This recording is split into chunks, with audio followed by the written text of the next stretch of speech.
Some excerpts from our corporate leaders at the India Exchange, Financial Services Veteran Keki Mistry, IDFC First Bank's Vaidyanathan and Kedaara Capital's Manish Kejriwal caught up with Shireen Bhan to discuss India's growth roadmap. Listen in.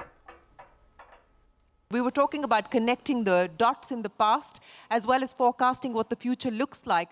We've got very optimistic commentary coming in here from both the macros as well as the market perspective. But unleashing the animal spirits, are we on the cusp of a private capex pickup? Well, first of all, let me say I'm extremely bullish about the Indian economy. I've said this time and again on various shows. I think India's growth that we will see in the coming decade will be a lot faster, a lot bigger, a lot more serious than what we've been seeing over the last 10 years.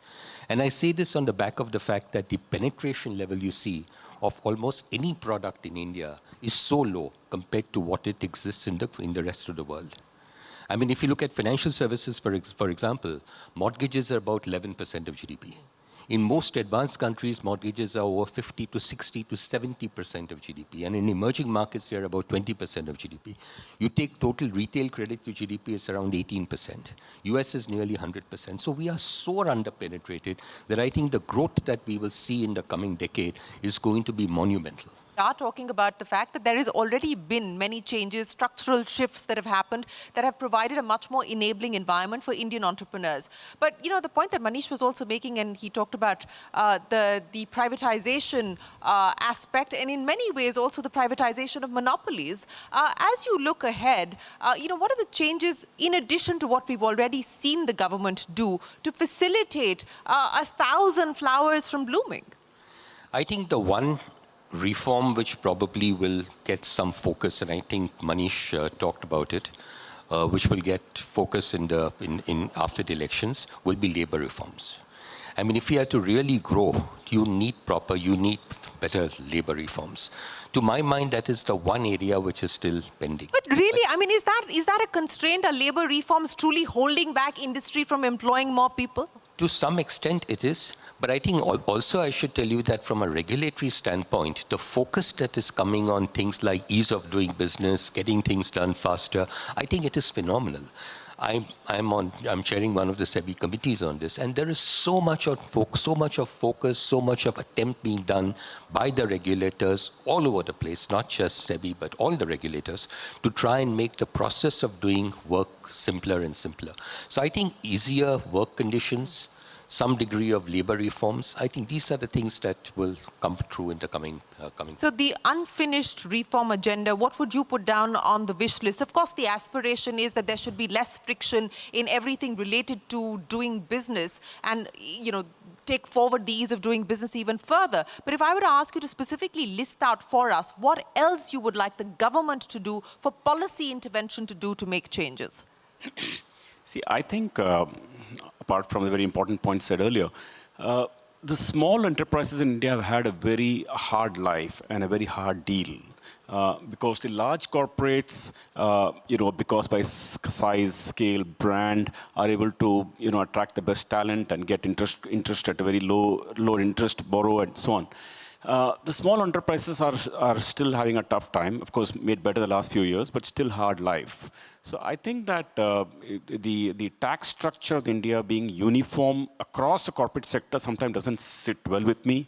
I always say that small enterprises, low rate of tax? Low rate of tax means like start at zero tax. You make up to 10 lakhs of income, you pay zero tax. I can tell you this next generation of people want to become entrepreneurs if they are in a tax-free economy. And progressive basis, let them all be like us, like for 25%. I mean, I really wish for this, by the way. Well, let's see if that is something that the government intends to take up in any form or fashion or not. But Manish, you know, to address your issue and many of the concerns that the VCs have had, private equity has had, you know, with the angel tax and so on and so forth, some issues have been resolved. Many continue. Again, this back and forth on capital gains, whether we will see a review, we won't see a review. We don't know what the answers are. Perhaps we will know this budget or the next. But, you know, what's your wish list looking like at this point in time? Actually, Sharon, it's relatively simple. I think the known issues are evident to everyone in the industry and amongst the regulators. The reality is the RBI, the SEBI, and the Finance Ministry cannot always be looking at the same direction. We hope they would be. They can't. That's the reality of life. I think this last 5 or 6 years, I would say at least the issues are discussed honestly, and the reasons why they can or can't be done or can be done slowly is also relatively clear. Actually, my only wish list, it's not asking for a much lower rate of taxation or no taxes on ABCD. For me, it's consistency of policy. I don't want us stacking left, right, and left, right again. I would love, for example, this might sound like a heresy, but instead of having an annual budget, to have a budget every 3 or 5 years. Why do we need an annual budget? We just give a longer term direction, policies against it, and we move in that direction. Not very dissimilar to where we might be moving towards sort of elections at the state level and the central level. So maybe that's utopian, but that's what I think is. We are talking about the decadal dividend, Mr. Mistry. So, what will be the preferred engine to your mind? Do you believe that over the next decade we are going to see the consumption boom, or do you believe that it is going to be investment driven? I would say both, consumption and investment. We've seen a lot of investments coming in the last several years. This year, consumption has been slow.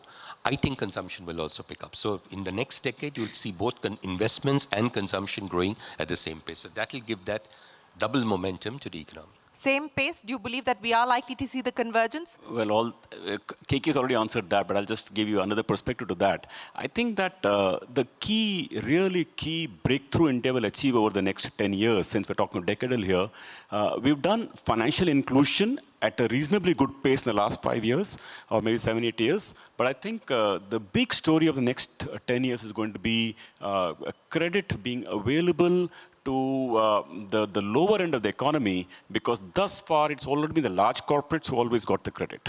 And I think that's, we talked of animal spirits. We always think of animal spirits as large corporates, all the, billion-dollar companies. But the animal spirits are sitting there below, and that firing will happen in the next 10 years. And hopefully that credit gap, the yawning credit gap, at least as far as that constituency. And will be great for many banks, including for us, of course. Of course. That's what you're hoping for, Manish. I don't know if Vaidya is looking at his bank's balance sheet or a future in politics, but it seems to be going in that direction. But it could be both. But I think without investment, you don't get consumption. I actually think the only thing I'll say in a slight subtle shift to Keki is, I do think if you look at this from a 50-year story, the next 10 years should be 75% investment and 25% consumption. If it's a 10-year story, it's half-half. But I really think what we're seeing today, and I mentioned that earlier in terms of the Mumbai being only a small token of the landscape, when you're seeing 35 airports, and you see Mumbai airport and you go to Heathrow and you wonder which is the developed country in the traditional sense and the developing country. So I think our massive years ahead, I do think we need to put more in to reap the fruits in the future. Okay, that's the interesting conversation that took place yesterday. Get into that break, the promised break. And on the other side, Ajay Srivastava from Dimensions Corporate Finance Services will join us.